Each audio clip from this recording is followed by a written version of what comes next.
Halo, assalamualaikum warahmatullahi wabarakatuh. Welcome back to YouTube channel. Yeay.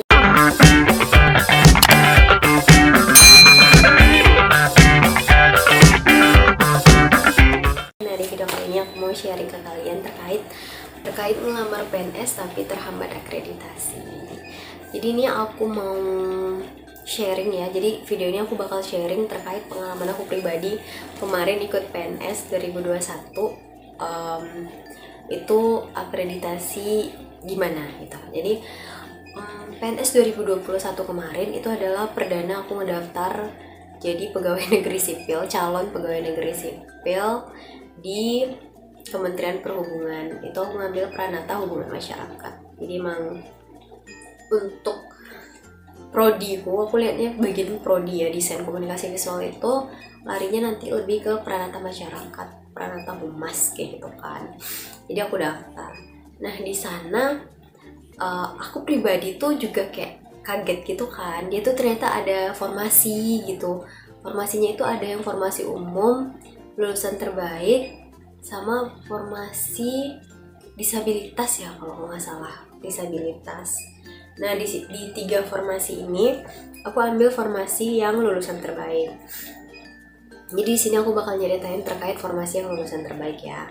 Nah di formasi lulusan terbaik ini ternyata adalah formasi yang sangat-sangat memperhatikan akreditasi kampus. Kenapa?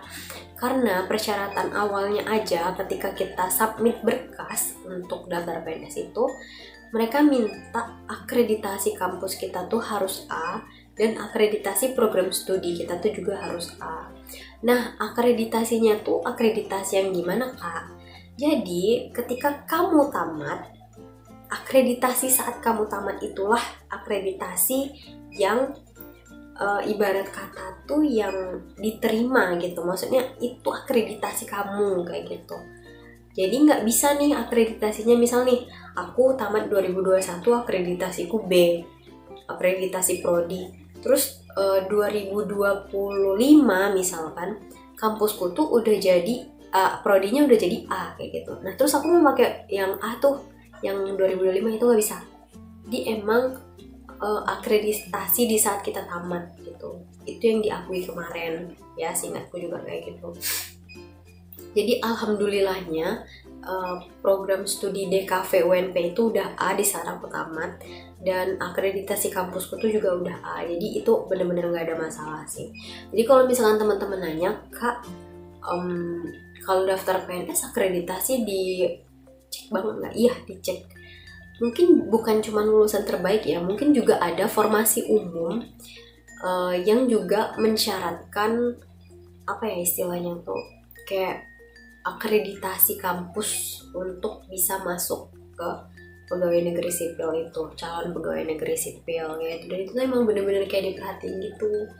Dan waktu itu tuh diminta yang kayak legalisir kampusnya, akreditasi kampus, terus legalisir akreditasi prodi kita itu juga diminta gitu. Nah jadi buat teman-teman nih nanti, seandainya nih yang nonton video aku sekarang ini ada yang minat jadi PNS, coba nanti dipertimbangkan lagi akreditasi kampusnya atau akreditasi program studinya kayak gitu. Ya mana tahu kan teman-teman tuh ada nih rezekinya di PNS, cuman karena terhambat sama yang apa sih namanya, terhambat sama akreditasi gitu kan, yang seharusnya teman-teman bisa lolos tapi karena akreditasinya nggak sesuai, jadi teman-teman nggak lolos kayak gitu.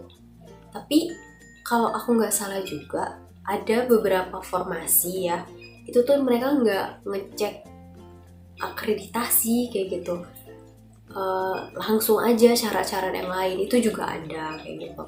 Jadi nggak melulu soal akreditasi, itu juga ada, cuman itu teman-teman harus bener-bener pandai-pandai milih kayak gitu. Kalau misalkan kayak aku kemarin ya, karena itu perdana kan, kayaknya harusnya aku nggak usah ambil yang lulusan terbaik kayak gitu, ambil yang umum aja mungkin udah bisa tembus kayak gitu. Cuman kemarin karena ngambil yang lulusan terbaik, jadinya aku belum rezeki gitu di pegawai negeri sipilnya kayak gitu.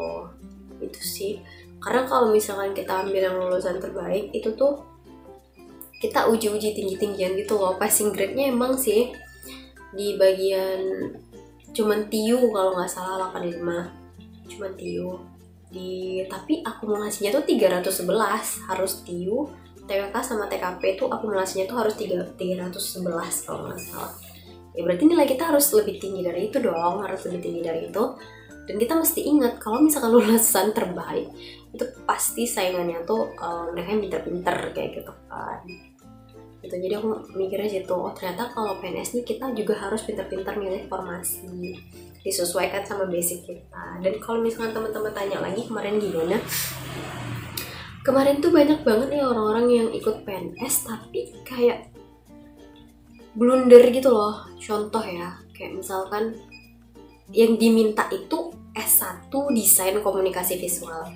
Nah dia tuh D3 Desain Komunikasi Visual, ngotot pengen masuk di bagian S1, itu tuh nggak bisa kayak gitu. Pokoknya kalau D3 S1 walaupun sama-sama DKV itu nggak bisa. Jadi kalau misalkan dia minta S1 Desain Komunikasi Visual, ya harus S1 Desain Komunikasi Visual kayak gitu. Atau kemarin tuh ada yang banyak sih yang kayak ekonomi, kayak apa sih, pendidikan ekonomi sama ekonomi itu bisa nggak sih katanya. Ada juga yang kayak gitu. Pokoknya banyak blundernya lah. Tapi kalau saran aku, kalau misalkan teman-teman nanti pengen ikut PNS, bener-bener baca bener-bener apa ya istilahnya itu, aturannya itu gimana, clue yang dikasih sama orang BKN itu gimana, itu baca bener-bener, baca baik-baik kayak gitu. Jadi biar teman-teman istilahnya itu nggak salah paham, nggak simpang siur gitu informasinya kayak gitu. Jadi kalau misalnya teman-teman tadi tanya terkait akreditasi, ya akreditasi itu bener-bener ada, diminta dan ditanyain sama beberapa instansi pemerintah yang memang mengharuskan kita tuh dari kampus yang akreditasinya A atau prodi yang akreditasinya A, itu emang beneran ada. Jadi ya udahlah, persiapin aja lah dari sekarang kalau emang pengen jadi PNS kayak gitu. Persiapannya juga bukan cuma akreditasinya, tapi juga persiapan belajar, TIU, TWK, SKB, SKD, itu teman-teman mesti belajar. Oke guys, mungkin itu aja sharing pengalaman aku sedikit terkait akreditasi. Mungkin di next video aku bakal ceritain kali ya kayak pengalaman pertama aku ikut PNS itu gimana, terus rasa-rasanya waktu ujian CPNS-nya itu gimana. Mungkin aku bakal ceritain di next video, tapi di video ini aku rasa ini udah cukup. Buat kalian yang baru datang di channel ini, jangan lupa untuk like, comment, dan subscribe YouTube channel ini supaya aku bisa lagi untuk bikin video. Terima kasih, dadah.